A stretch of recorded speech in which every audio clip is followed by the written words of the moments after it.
IVC Dale Gatefold 33 back with another video. This is a thread video to a video that was started by the Vinyl Narrative, and I've seen a few responses to this. The theme is records you could never get rid of out of your collection. So let's do a bit of an intro on this. I could probably say that there aren't many records in my collection that I couldn't get rid of, because my record collecting journey is maybe slightly different to others. So, you know, I tended to not collect records when I was a child, a teenager. I bought cassettes, which obviously long been chewed up by car stereos, no longer exist. So I regret that, but I can't change that. That's a fact. I was quite an early adopter of CDs, you know, probably 87, 88, got my first CD player and then focused on CDs. So I've always been a music fan, but it's only 2011 that I bought a turntable to add to my amp and CD player that I had, and I've started to collect vinyl. So in 2011, I had a carry case of records in my loft that I got down. That was the entirety of my collection, 30 records. Here we are 14 years later, I've got 2,500 albums. So I've fast tracked my collection. A lot of these records are repeats of albums that I already loved on CD, but you know, hence the collection doesn't have 50 years of collecting stories to make it impossible for me to get rid of. You know, in a certain kind of way, you could argue I do, you know, these are just things, beautiful things full of beautiful sound, but they are just things, and therefore you know, I'm not so wedded to keeping them at all costs, although I have ended up getting a shed at the bottom of the garden to keep them. I did you know, and I've resisted that for a while, a number of years, and I did try earlier this year actually to avoid this inevitable step in trying to say, you know, trying to really drastically cut my collection. In the small bedroom that I was in with my record collection, there's like an alcove wardrobe where you could put a 4x2 Kallax, and it's got a shelf above, so you could probably get, you know, 400 albums in there. So I did really try making lists and going through, could I turn my sort of 2,600 record collection into just 400, get rid of 2,200 albums, and I nearly got there, but you know, didn't quite, and then got talked into doing this, and now, you know, I'm not facing that decision as such. But as I said, if someone put a gun to my head, I could probably get rid of the entirety of this collection, and I wouldn't you know, I wouldn't lose sleep over it particularly. I'll be upset, disappointed and all that, but yeah.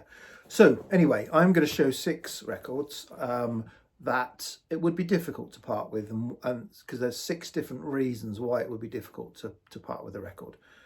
So first up is probably the one that I've just said I don't really fall into, or the category I don't really fall into, but this is one of the records that was in that carry case. So this is David Gilmour's self-titled album from 1978 with my name written on it. You know, I know, breaking a golden rule of the VC, of record collecting. So I bought this probably in about 1980, after I'd got into proper music through Pink Floyd's The Wall, blah, blah, blah. I've told this story many times. So, you know, this is my copy. It's a nice copy. It plays well. No reason for me to get rid of it. And it does have that personal attachment that not many of my records do have. So there's a reason to keep a record, personal attachment. Another reason to keep a record is that vinyl is the only format that record exists on. So this record I've shown before, this is an interesting collection. It's called Countryside Calling, Sounds of Hampshire and the Isle of Wight. So it's field recordings, found sound, poetry, folk songs of in and around the countryside of the Isle of Hampshire and the Isle of Wight. Only exists on vinyl. So if I got rid of it, I wouldn't have this music, because I don't believe it exists, on YouTube or Spotify or anything else. Another reason is a personal attachment to acquiring the record. So this record is one of my all-time favourite records, Fire and Fortune by Josiane Clarke and Ben Walker. This copy is fairly beat. It arrived in a flimsy mailer from Scottish Island. It arrived from Rothesay on the Isle of Bute. So it got battered on its journey. So I did, and it came with a note saying apologies for the delay in sending. It came from Josiane's mother, who was distributing her records, or their records at the time. Came with a little note apologising, and I kind of phoned them up and said, "Do you realise you're sending these out in flimsy mailers? You need to be, obviously, as an independent artist, you can't afford to make many mistakes." So I did phone up, and they sent me a replacement copy. I didn't ask them to send me a replacement. They sent me a replacement copy, and I got a nice note from Josiane apologising. But that wasn't what I was after. It was more, letting them know that they need to be careful, otherwise, they could be out of pocket. But anyways, so there's a bit of a kind of personal story with this and the replacement to it. That's 3. Fourth category is it's a great vinyl package.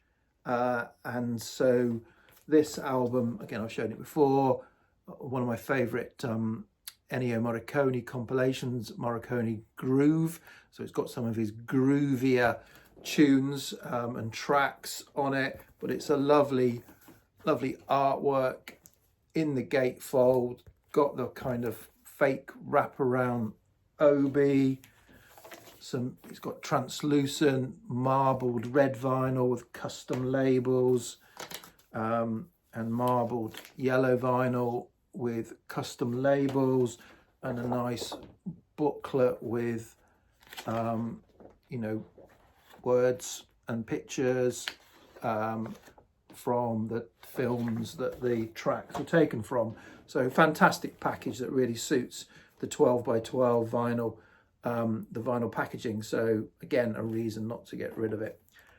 Fifth reason, so although I kind of got back into vinyl in 2011, I've been, I have been following small independent labels and artists, either directly or via Bandcamp since then. So I do feel quite an attachment to certain labels and artists that I've been, really supporting and championing them. And the first of those is the Fruits de Mer label. I've been to a number of gigs and festivals and mini festivals over the years, seeing the artists, buying from them directly, buying from Keith, who runs the label, directly. So this, one of my favourite Torpedoes albums, is just an example of, I'd be reluctant to let the Fruits de Mer and a lot of the other small labels and independent artists go, because I feel like I have helped them keep going through investing in them. And then the sixth reason is that I've got a pristine original copy that plays beautifully, is pretty immaculate, and is a great album that I love and would be hard to find again if I got rid of it. So I probably would have, if I tried to replace this on Discogs, I'd probably find I'd get some disappointments where people had listed it as near mint, and it wasn't near mint. It had a pop and a click or something. This one is, it's got some minor little creases on it, but it plays flawlessly. So I've got several, original albums in my collection that are minty, that if I got rid of them, I might not find another minty copy again. So if it's an album that I love, why would I? So there's 6 reasons why it would be difficult for me to part with a record. But as I said, I don't know if I had to get rid of the lot, where I would feel, or how I would feel about that. Okay, that's just a quick response of an interesting subject matter. Cheers, VC. Thanks. Bye.